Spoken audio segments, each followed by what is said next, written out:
Hi guys, I've trained in styles over the years that almost never did Kumite, and I've spoken to stylists who argue quite vehemently that they're too deadly to do Kumite.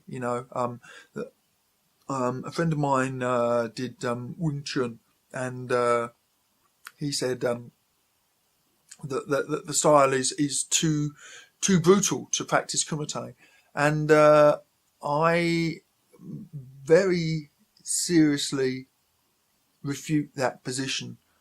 I think Kumite is an absolutely vital skill. And the two things that Kumite gives you is a sense of distancing and a sense of interacting with another human being who is not predictable. And if your training of whatever art you're in, and I certainly was not criticising Wing Chun there, it could just be that the style that my friend trained in thought that, or, I mean, if all Wing Chun thinks it's too deadly to practice Kumite, then I think the criticism's valid. But I have seen Wing Chun stylists who practice together in quite a free flowing way, so I don't believe that that's the case. But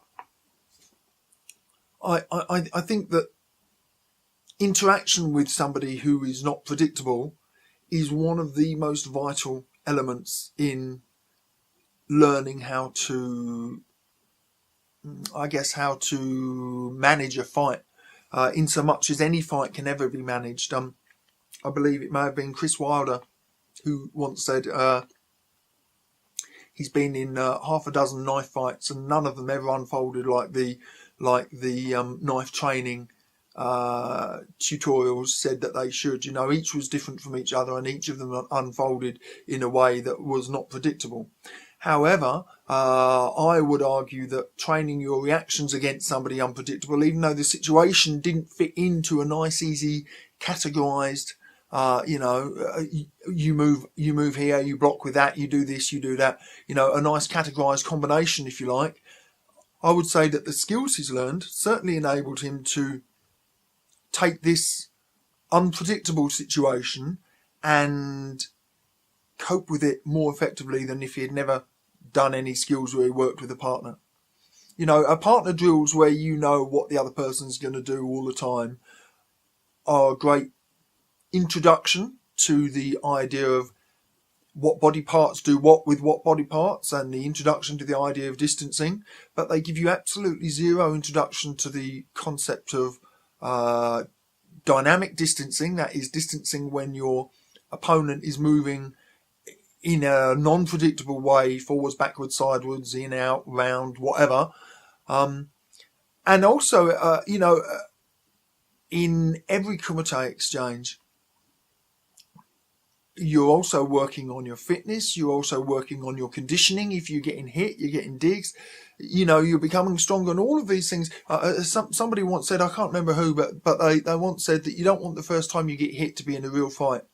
I think it may have been John Burke actually, and I think he was very wise in saying so because the first few times being hit can be a shock. I don't get hit an awful lot, but largely it rolls off me. I mean, just yesterday actually I got hit right on the nose, which I'm very rarely do, and it still came as a shock. There was still a moment of intense pain where it was, the adrenaline rose for a second. And I think it's really important that you are able to cope with the feeling of being hit and also to be better conditioned so that the hits don't hurt so much. And as I say, the other element, which partner drills alone most certainly do not impart, is the fact that when you interact with people, you only need a slight difference in the angle of the limbs, you only need a slight difference in the angle of attack, in the weight, in the speed, and your drills very often will fail you. You think, I block an inside block and then I grab and then I do this, and then they're a bit taller than you, a bit smaller than you, they're off to the side, and those drills very often don't unfold how they're supposed to unfold.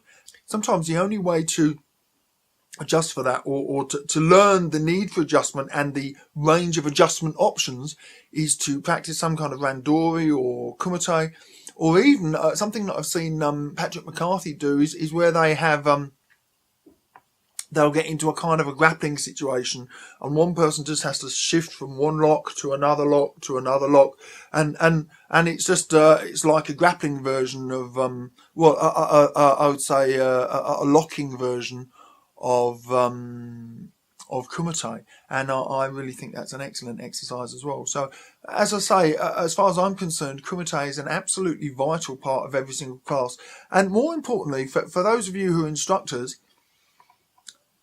by finishing every class with some Kumite, you raise the students' adrenaline level. When the adrenaline is raised, they feel good about themselves, and even if they feel afraid in the situation, you know, that they may be against big or fighting opponents, that also is a good thing, because it teaches them to deal with the fear. It also teaches them strategies for dealing with big people. If I didn't do regular Kumite against people who scare me, I wouldn't develop an effective blocking strategy that I had confidence in. And even now, you know, that there are times when things get past, definitely, even with smaller people, let alone big people. But you know, there's one particular guy that I spar, you know, occasionally, Dave Radford, and I have massive respect for Dave. And I will be honest, he intimidates me. He's just a very big presence. He's probably no taller than I am, but he's a lot more muscular, a lot more solid, and he has an awful lot of experience. And when he comes forwards, I can't afford to be trivial in my blocking. Or if I'm not going to block in my estimation of distancing, or my accuracy of my counter-attacking, or whatever is my strategy to deal with him in that particular exchange. You know, it's not a one-size-fits-all strategy, even for the same person. I adapt according to how I perceive him to be attacking.